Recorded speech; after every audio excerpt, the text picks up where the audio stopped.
Praise the lord. సామెతల గ్రంథం 24వ అధ్యాయం 14వ వచనం. నీ ఆశ భంగం కానేరదు. ఆమె ఆశ అంటే ఏంటండి? కోరికలే కదా. మరి మానవుడికి కోరికలు లేకుండా ఎవరైనా ఉంటారా?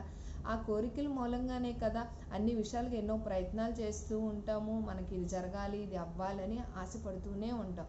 ఆశలోనే చిగురింపు ఉంటుందండి. ఆ చిగురింపు ఉన్నప్పుడు ఆశల్లో ప్రతిదీ కూడా దేవుడు మన పట్ల జరిగించాలని ఆశపడుతున్నాడు.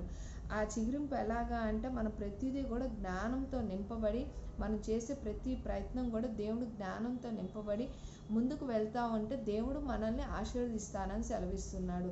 ఎటువంటి విషయమైనా సరే దేవుడు మన ఆశ భంగం కానేరనని చెప్తున్నాడు.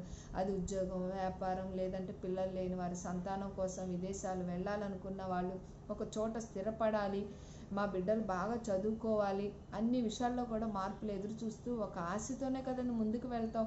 ఎంతో అనారోగ్యంతో బాధపడుతూ ఉంటాం. స్వస్థత కలగాలి, నేను ఇంకా జీవించాలి, నేను ఎంతో ముందుకు వెళ్ళాలి అని మనం దేవుణ్ణి అడుగుతూనే ఉంటాం కదా. ఆ ఆశల్ని దేవుడు మన పట్ల నెరవేరుస్తానని స్వయంగా సెలవిస్తూ నీ ఆశ భంగం కానేరదు అని చెప్తున్నాడండి. ఎటువంటి విషయాలుగా దేవుడు మన పట్ల ఎంతో గొప్పగా ఈ కార్యం జరిగించాలని ఆశపడుతున్నారు. అదేవిధంగా మనం కూడా అయ్యా నా ఆశ భంగం కానేరదన్నావు కదా, మాకు కూడా మేము అడుగుతున్నావన్నీ నీకు తెలుసు, హృదయంలో ఏమడుగుతున్నావు కూడా నీకు తెలుసు. అటు రీతిలో మా ఆశ నువ్వే నెరవేర్చి నీ నామానికి మహిమ తెచ్చుకోమని నజరేయుడైన యేసుక్రీస్తు అతిపరిశుద్ధ నామంలో అడిగి వేడుకుంటున్నాం తండ్రి. ఆమేన్, ఆమేన్, ఆమేన్. గాడ్ బ్లెస్ యూ అండి.